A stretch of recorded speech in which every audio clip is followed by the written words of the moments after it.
Nagka-lockdown karon ang detention cells sa Talisay City Police. Human usa sa ilang dinakpan nagpositibo sa COVID-19. Ang report ni Femery Dumabo.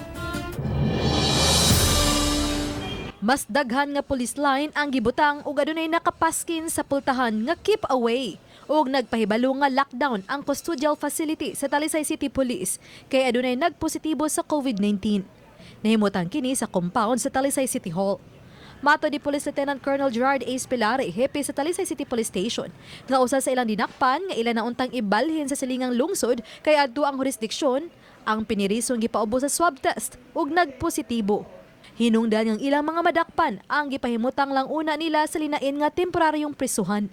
Sa laing bahin, sugod ugma, sirado una ang duha ka vaccination site sa Talisay City nga nahimutang sa duha ka mga mall kay nahurot na ang bakuna alang sa first dose. Ang duha ka site ang nangandam alang sa dagsa sa magpa-second dose sa sunod semana.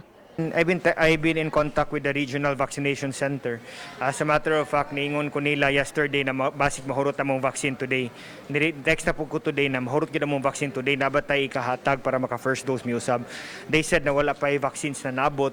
So on the coming days, we will concentrate on our second doses. Tomorrow until Friday, wala man tayo nakaschedule ng second dose pa. So we will be using that time to rest everybody, then replenish ang atong mga supplies, then probably do reviews sa atong performance para we will be better na sa Monday. Gitugan usab ni Talisay City Health Officer Dr. Lino Alanzado nga bukas pa ugma ang lagtang vaccination center kay na pa man sila'y kapin sa usa ka gato sa mga doses sa bakuna. Ang dakbayan ang adunay dulan sa 64,000 nga mga na-master listed sa gustong magpabakuna. Uba ni Jun Sulon. Ako si Femery Dumabok. Balitang Bisdak.